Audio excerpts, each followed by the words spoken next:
Haleluya, puji Tuhan. Selamat pagi saya ucapkan bagi kita semua Bapak Ibu Saudara.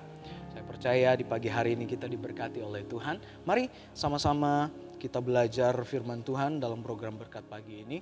Mari kita belajar firman Tuhan dalam kitab 2 Tawarik. Kita sudah masuk dalam kitab 2 Tawarik. Pasalnya yang ke-7. Kita buka sama-sama Alkitab kita.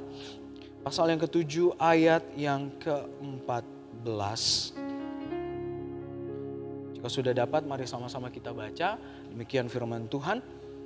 Dan umatku yang atasnya namaku disebut merendahkan diri, berdoa dan mencari wajahku, lalu berbalik dari jalan-jalannya yang jahat, maka aku akan mendengar dari sorga dan mengampuni dosa mereka serta memulihkan negeri mereka.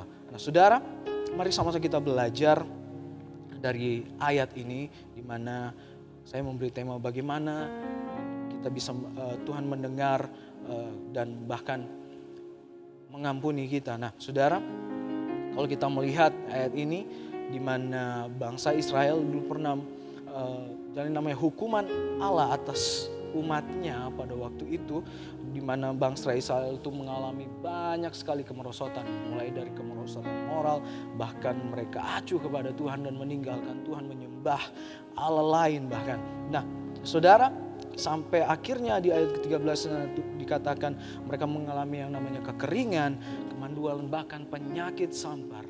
Nah, saudara, kita belajar dari ayat ini, saya menemukan ada 4 bagaimana kita harus apa saja yang kita lakukan untuk supaya Tuhan bisa mendengar, bahkan mengampuni setiap dosa kita. Nah, saya percaya kita kita adalah orang-orang yang tidak luput dari dosa, saudara. Tapi saya percaya jikalau kita dekat dengan Tuhan, apapun yang kita lakukan, justru kita akan takut dengan Tuhan, akan menjauhi segala macam dosa. Nah, yang pertama kita melihat di sini adalah merendahkan diri. Nah, umat Tuhan pada waktu itu kalau mereka menyadari bahwa kegagalan mereka menunjukkan kesedihan atas dosa mereka dan memperbarui, harusnya mereka komitmen mereka kepada Tuhan untuk melakukan kehendak Tuhan dengan cara merendahkan diri di hadapan Allah. Nah, saudara, tidak ada manusia yang bisa melakukan segala sesuatunya tanpa Tuhan. Itulah sebabnya di sini kita belajar untuk merendahkan diri, bahkan taat kepada Tuhan, dan juga belajar untuk lebih dekat pada Tuhan, bahwa hidup ini tidak ada yang lebih daripada Tuhan. Kita selalu butuh Tuhan. Yang kedua, saudara, kita lihat yang kedua di sana dikatakan berdoa. Nah, saudara, selain kita merendahkan diri kepada Tuhan, kita harus berdoa. Karena ada pujian lama mengatakan doa adalah jembatan bagi kita untuk bersatu dengan Tuhan kita. Nah, saudara, doa adalah jembatan bagi kita untuk bertemu dengan Tuhan. Nah, dengan doa kita berseru kepada Tuhan untuk memohon yang namanya kemurahannya Tuhan. Dan harus sepenuhnya kita bergantung kepada Tuhan.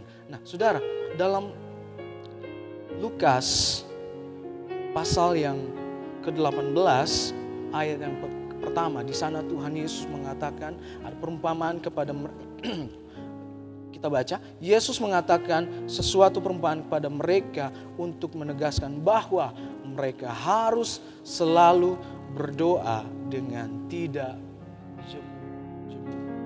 Saudara, terkadang memang untuk berdoa terkadang suka gimana gitu. Padahal yang Tuhan minta hanya 1 jam saja.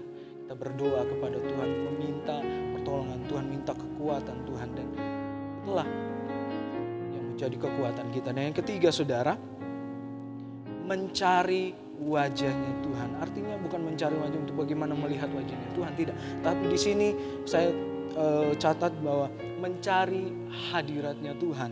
Nah, saudara, dalam setiap doa kita harus mencari yang namanya hadiratnya Tuhan. Kita harus ada dalam hadiratnya Tuhan, bertekun mencari wajah Tuhan dengan segenap hati dan mendambakan kehadirannya dalam hidup kita. Nah, saudara, kita baca dalam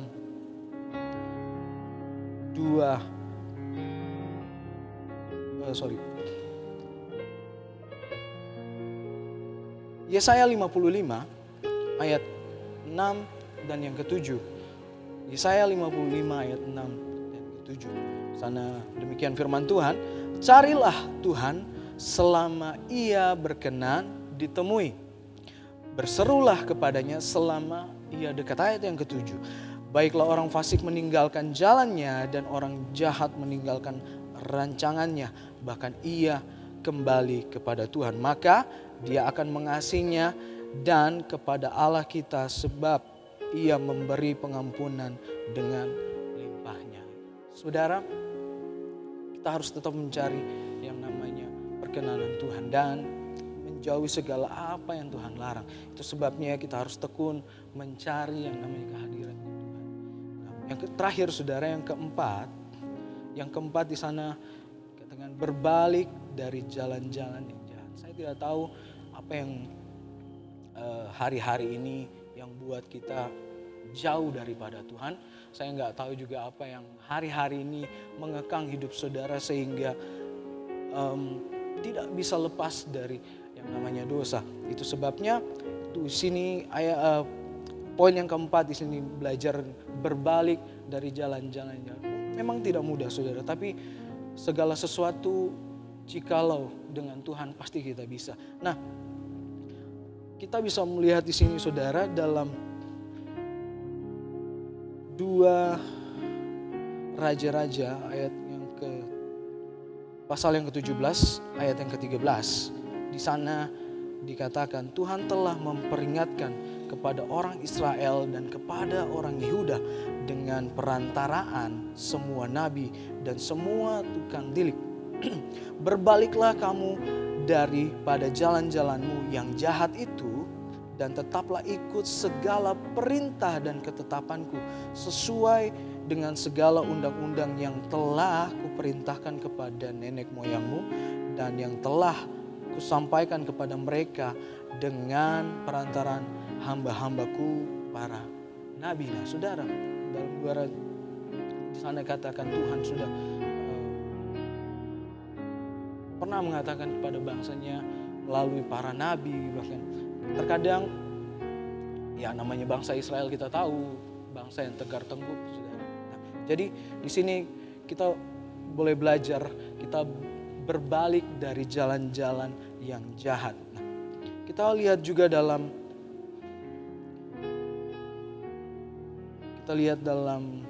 Yeremia pasal yang ke-25 ayat yang ke-5. Di sana dikatakan, kata mereka, bertobatlah masing-masing kamu dari tingkah langkahmu yang jahat, dari perbuatan-perbuatanmu yang jahat, maka kamu akan tetap diam di tanah yang diberikan Tuhan kepadamu dan kepada nenek moyangmu dari selama-lamanya sampai selama-lamanya. Sebab saudara, kita harus berbalik dari jalan-jalan kita ini jahat, bahkan yang membuat kita jauh daripada Tuhan. Ayat yang terakhir saudara, dalam Ibrani 4 ayat yang ke-16. Ibrani 4 ayat ke-16. Sana dikatakan, sebab itu marilah kita dengan penuh keberanian menghampiri tahta kasih karunia, supaya kita menerima rahmat dan menemukan kasih karunia untuk mendapat pertolongan kita pada waktunya. Saudara, sebabnya kita harus lebih dekat pada Tuhan karena kita akan mendapat kasih karunia Tuhan. Saudara, memang tidak mudah, tapi saya percaya kalau kita melakukan 4 hal ini, kita bisa melihat janji-janji Tuhan dalam hidup kita.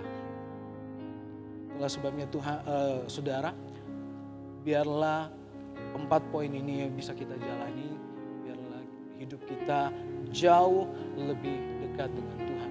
Apapun yang kita lakukan itu bisa diberkati oleh Tuhan. 4 hal ini yang kita lakukan. Puji Tuhan saudara, demikianlah firman Tuhan. Tuhan. Ya Tuhan memberkati kita semua. Immanuel, Allah beserta.